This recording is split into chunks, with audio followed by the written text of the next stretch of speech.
Hey, my name is Mike Ginnings, and today I'm going to teach you how to change strings on a Gibson Les Paul right here. I've been playing for 6 years, and I pretty much know a lot about the guitar, as you can tell. First we have the headstock up here. This holds the strings and the tuning pegs. The tuning pegs right here hold the strings, so they keep the tension on the strings. Right here we have the strings, as you can tell. We have the fretboard that which you play on. And then at the bottom down here, at the body of the guitar, we have the bridge and the string holders where you put the strings through in order to put the strings on. Pretty much the reason why you need to change your guitar strings is because if you play them for a while, they become corroded, or they just, wear and tear, and it just doesn't sound good. It sounds better with new strings on them, and strings break. That is why it happens to every musician, and that is why you need to change your guitar strings. Our first step on changing the guitar strings is loosening the strings and taking them off. I'm going to take 2 off at a time, because if you take all 6 off at a time, my string holder right down here will come off, and that's just a pain. And also, it's good to have tension on the neck of the guitar at all times. Right now I'm going to be loosening the low E string. I'm just turning it to the direction at which the tension is less, meaning that the string is becoming looser on the guitar head, pretty much until it is wound undone. You can also, if you have enough slack, just bend it around the top up here so that you don't have to go all the way around the guitar head, because that can be a pain, doing all 6 strings and having to sit there and loosen it the whole time. Right now I'm just taking the string, sliding it out to the bottom of the string holder here. Sometimes it can be a pain because the top of the string's all kinked up from being wrapped around the tuning peg, but it's not too hard to get out, as you can tell right here. As you can tell, I just took off the low E string, the 6th string, and it is the same procedure for all the other 5 strings on the guitar. When I'm done taking my strings off, I like to coil them up so that they can be easily disposed, so they're not, hanging out of your trash can, or, slip out of the trash can and do some damage. It's important not to take all the strings off the guitar, because it will allow for uneven tension on the neck, and also my string holder will come off, which is a pain, because then you have to keep the string holder on while you're putting on new strings, and it's hard enough to put on a new string, and putting this back on to the guitar is just another nuisance. So right now I'm going to be putting on my D string, which is the 26 gauge string. I'm going to be putting it through my string holder right here, as you can tell, putting it through the hole. And at the bottom of each string there's a little brass clip that allows for the string to not run through the whole thing, to keep the string, on the guitar, as you would say. So I'm running it on my fretboard. I'm going to put it in my notch holder right here, and then I'm going to run it up through my headstock.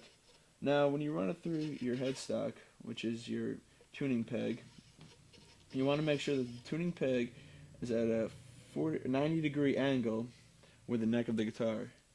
Once you do that, you want to make sure that you can put at least 3 fingers on the 12th fret vertically, so you can do it like this, okay? After you have that, you want to make sure that it's, secure tightly, and that you put your finger over the notch holder, okay? Once you have your finger over the notch holder, you're going to then take your string, make sure it's tight from, the notch holder to the tuning peg. You're going to take it and you're going to bend it, okay? You're going to bend it like so. You're going to bend it at a 45-degree angle with the neck, only the opposite 45-degree angle, so that it's pointing towards the floor. Then after that, you're going to take it and you're going to wound it underneath the string, like so. And it's going to create a nice tight tension, which will therefore allow you to tighten the string on the guitar easily. What you're going to do now is, this is the tricky part, you're going to have to put your pinky finger over the notch holder, then put your pointer finger on top of the excess string coming out of the tuning peg. Then I'm going to tune my tuning peg to the direction where it will create the tension. Okay? So I'm gonna just, and you can feel it. It'll start pulling at the string right now. And pretty much you also want to make sure that the string down here on the bridge is aligned up with the holder that it allows for, which it is. So I'm gonna keep turning my tuning peg, and you'll feel that the tension. You'll feel the tension, so you'll know if you're going the right direction or not. And if you're having problems with tuning it or holding it down, there are other ways to tune it, such as wrapping it around a couple times and then tuning it. But this is the most efficient way because it allows for just one wrap around the tuning peg. I've already got my first 3 strings on. I'm going to be adding on my other 3 strings, just like I did on the previous string, as you can see before. After I have my strings on, do some tuning, do some string work, because you have to work in the strings, because right as you put them on, they're very tight, and you need to adjust the tension on them by tuning them and stuff like that. And after that, you'll be playing in no time.